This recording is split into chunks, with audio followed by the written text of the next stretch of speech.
Beyond Chicken Nuggets, a nutritionist guide for raising healthy eaters. Welcome back to the Mothers and Boys Survival Guide, the podcast for moms deep in the trenches, raising boys with grit, grace, and a whole lot of snack wrappers under the couch cushions.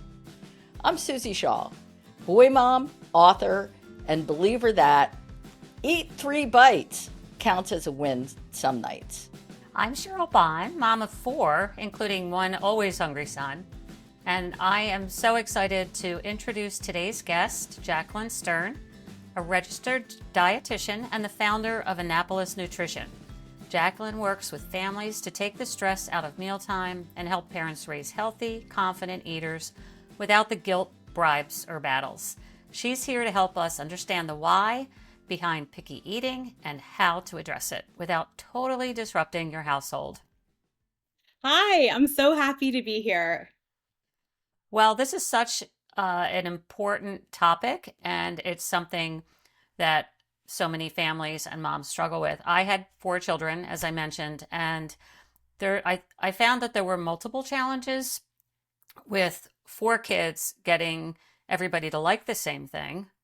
And then working full time and having 4 kids, it definitely takes more time to prep healthy meals, I think. And so having the time to do that.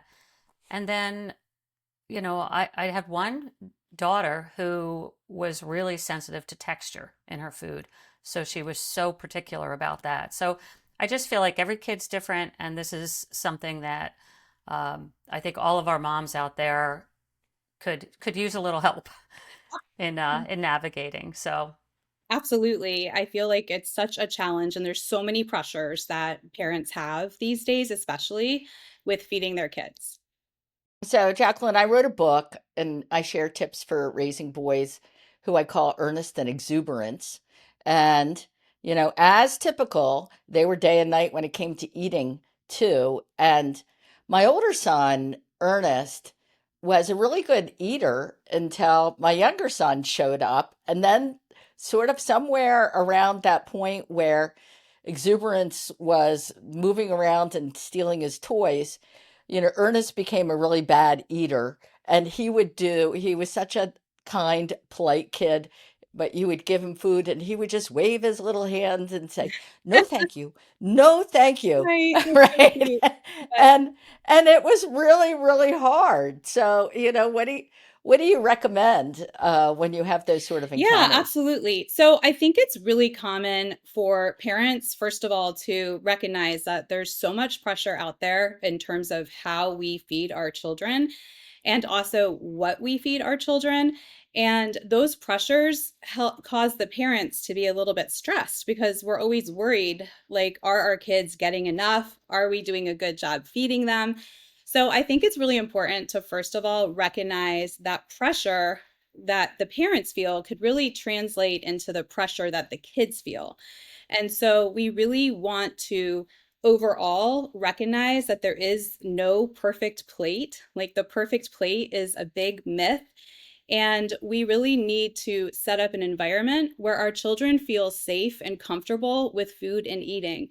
It is the parent's job to decide what they're going to feed their child, where they're going to feed their child, and when they're going to feed their child. And this is especially important to set up in early childhood. So even when the child first starts being introduced to solids and then moving into toddlerhood, it's really important for the parents to understand, okay, it's my job to offer.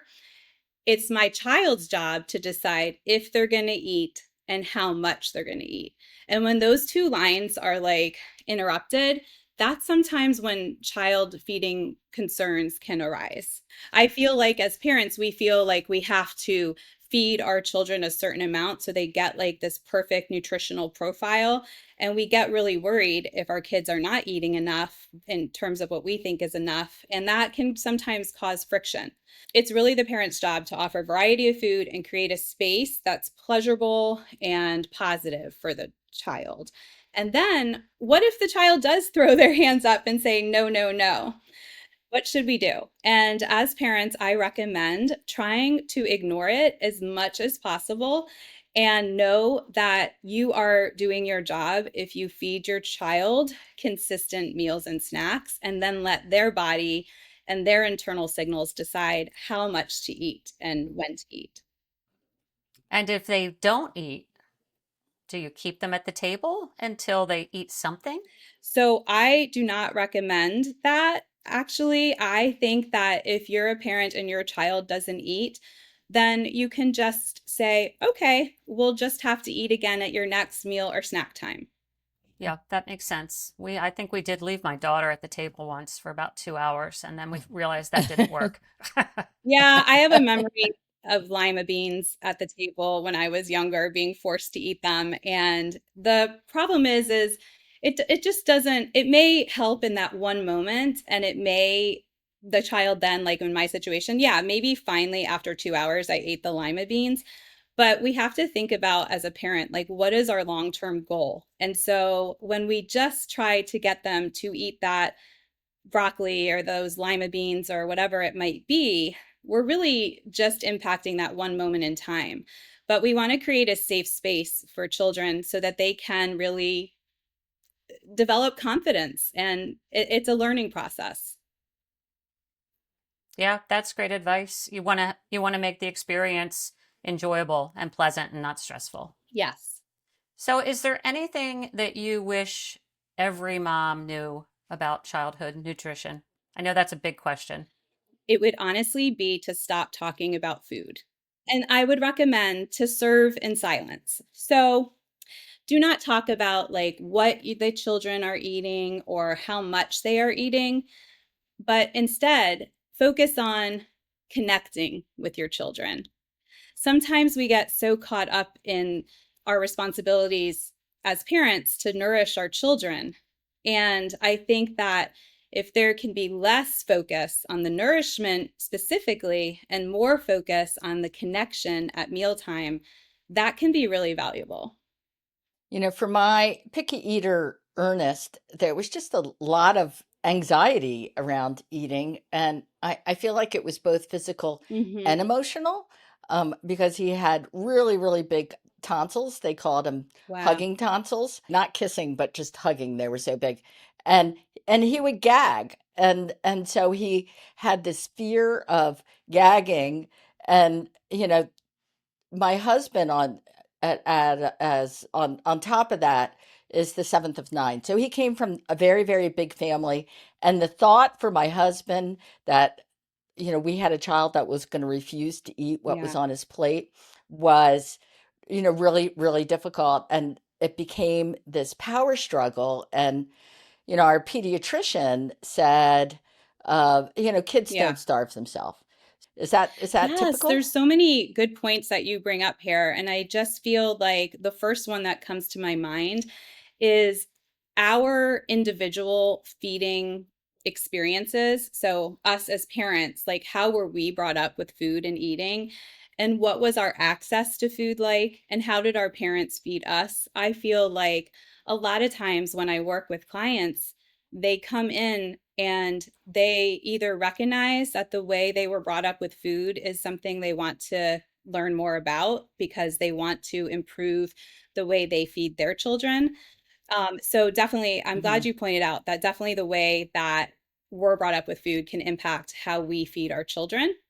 And then the second thing that you mentioned is this power struggle that can really happen between parents and children with food, and also the stress that parents feel. Like we all feel it, like getting food on the table and hoping our family eats and not wanting to be short order cooks. So you just had so much insight in that Yeah. one experience that you're describing. Do you think what the pediatrician said, which is kids don't starve themselves, so, stop fighting over it? Do you think that was a I do valid think that point? was a valid point. I think we have to be uh, thinking about if the child, if it starts to impact their growth. So there are some children that have such Mhm. aversions to food that they can start not meeting some milestones when it comes to growing and when it comes to maturity.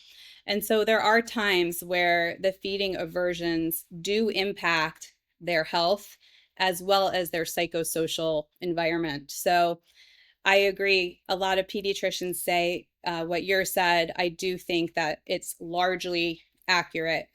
I do think that parents should recognize, though, if they do start to notice that their child's selective eating behaviors are impacting their growth, are impacting their mood, their attention span, and things like that, because then it might be worth looking into further.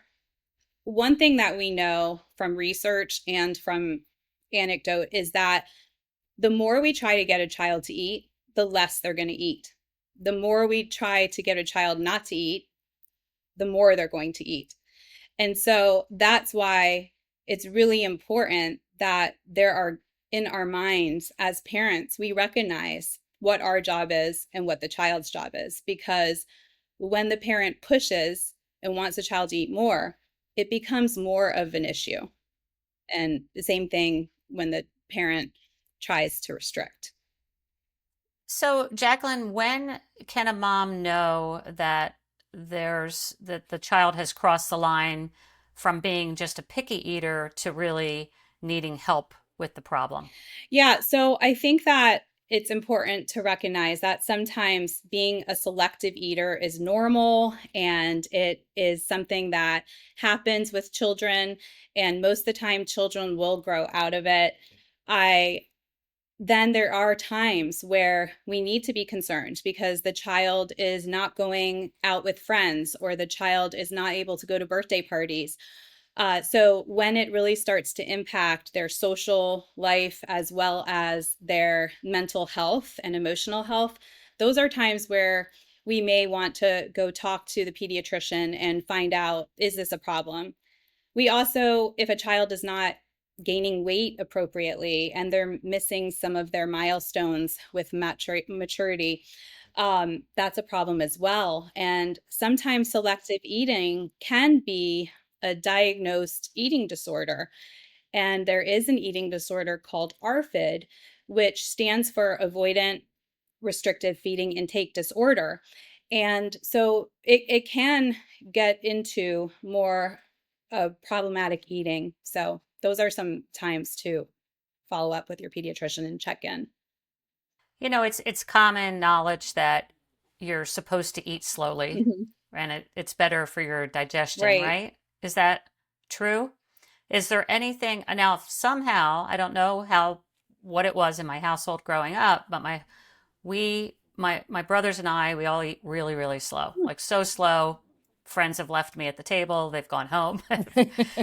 But is there any do you have any advice for trying to have your child take their time at mealtime? I think the most important piece of mealtime eating behaviors is modeling what you would like your child to do when it comes to food and eating. And so, if you are eating fruits and vegetables, even though they may not eat them at the same meal that you're eating them, they're going to pick up on, oh, this is something that my mom or dad does. Maybe I'm going to do it too. If you prefer to eat slowly, then they're going to model that pace of eating. I think that modeling is really key. And I think that giving ourselves grace that every meal and snack cannot be a perfect situation. And we just are doing the best we can as parents. I was very concerned that Ernest's, desire to not eat different foods was really going to impact socially. Um, for him going to camp or, going to spend the night at somebody's house. And so we didn't let him get out of those opportunities. We did push him to go, but I would equip him with things like smooth peanut butter and a couple slices of wheat bread, um, or some peanut butter crackers, or something that was in the realm of healthy and at least nutritious, because he just wouldn't eat otherwise, and then he would become a very sad boy. Do you have any suggestions for that stressful moment of parenting when, you're sending your child off and you're afraid they're not going to eat whatever's being given to them at the new location. I think it's great to do what you did, packing the peanut butter sandwich and giving your children items that you know they can eat and you know they can feel comfortable eating, because we don't want them to be in a social situation and have their mood altered, lack of energy, and all the things. We want them to experience as much as they can. I also would recommend, just when we're feeding our children, I know we talked earlier in the podcast about it's the parent's job to decide what they're going to serve. I do think that it's really important to serve 2 to 3 items that you know your child will eat, because that will help take the stress off the parent and it will help take the stress off the child. The child will feel more comfortable because they know there's food at the table they can eat. It's not all scary, unusual foods. And it helps the parent know, because they feel better about feeding their child, because they know, okay, maybe they're not eating the steak tonight, but they are eating strawberries and bread. Right.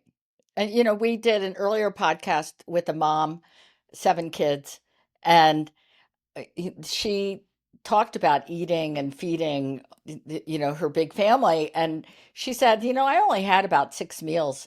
And I knew that that's what they liked, and I would just make them over and over and over again. And I was struck with, well, that's such a great idea to not stress yourself out. Just fix the food that they really like. So, Yeah, I think that's great. And I think that I don't think that we need to be short order cooks as parents. I think that can cause a lot of stress. So I think that mhm. it is the parent's job to decide what they want to make, and they can plan their menu based on some things that they know the children like, and they can make things that they prefer the child may not like, but they can make those things and feel more confident in how the meal is going to go, as long as they have 2 things that the child would eat at that meal. Jacqueline, do you have any tips for our busy moms in providing, a nutritional snack for our child as they're going off to school or going off to an activity? Yes, I think that it is great to plan a snack for your children that has 3 items. And so when we think of running out the door with our kids, oftentimes we think, oh, let me grab a bag of goldfish.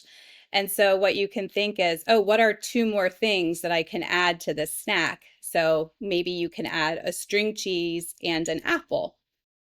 One of the things that occurs to me hearing you is that you're empowering the kids, right, to make a decision about what things they want to eat, and by offering them more choices, that's an empowering sort of moment too, Yes, correct? yes. I'm so glad you pointed that out, because it is empowering when you have enough food to fill you, and then you can decide what you're going to eat and how much of all of these things. I ended up empowering my kids to make their own their own food.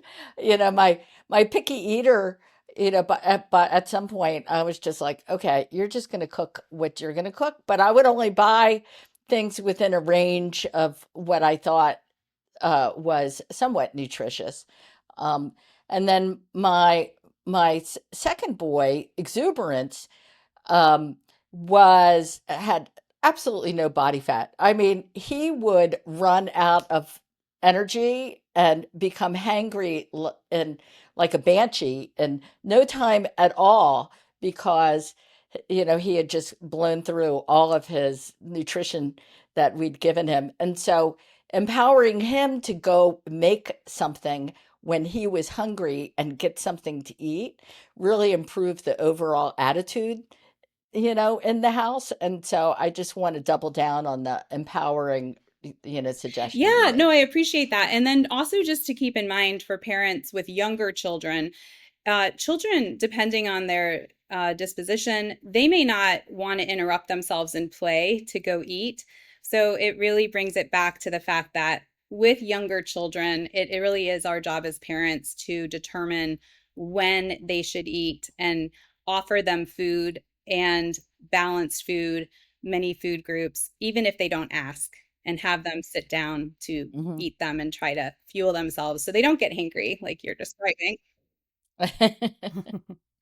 And it sounds like you said too, trying to keep a regular schedule and of when their meals are. Yes, because if children are allowed to just grab snacks whenever they get hungry, they just kind of, for some children, will take the edge off their hunger so they can go on to the next thing that they're excited to do. And it doesn't allow them to fully get hungry and come to a meal hungry, which will then in turn help them eat a better meal. So, Jacqueline, I do hope you come back and talk with us about, teenagers, nutrition, growth spurts, sports. I I also want to say something encouraging about my son, Yeah, Ernest. And now that he's 28, it's no that's longer so an great. issue. He sort of he grew out of it, but a big way he grew out of it was a girlfriend. So his girlfriend was like, I'm not spending the rest of my life eating chicken nuggets. And and so now in fact I talked to him earlier this week and they had been to an Indian restaurant and he's like, "Oh, I tried eggplant." I'm like, Right. "Eggplant?" Eggplant. That's amazing. Right. Wow. Um, so there is hope, even for the stubbornness of Yes, kids. absolutely. That's a good story.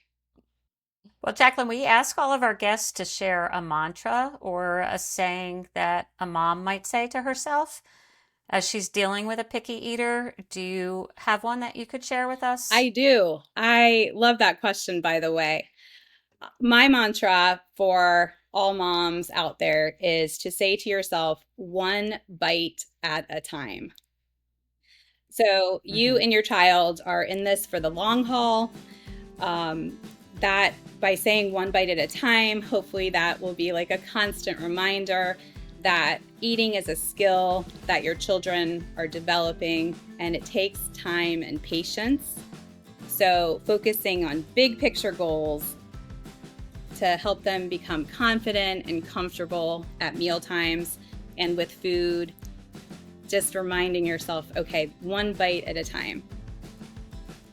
Love that. And we often on this podcast tell moms just be kind to yourself. So I feel like you have also been saying that. So as you're getting one bite at a time and you're being realistic about your goals, you know, don't stress about it because it's going to flow through to your Absolutely. kids. Absolutely. Yeah. And I love the way you emphasized it, it's it really needs to be a positive experience for your child. So trying to take the stress Mhm. out of it. I think that's so important. Well, thank you, Jacqueline, for joining us. You're so And welcome. I have had a pleasure talking to you, ladies, and there's so many things we can talk about in the future. But I hope that this has given people some things to think about when it comes to selective eating. And thank you all for joining us today. Follow The Mob on Facebook, Instagram, YouTube, and your favorite podcast platform. Be kind to yourselves, moms, and have a great week.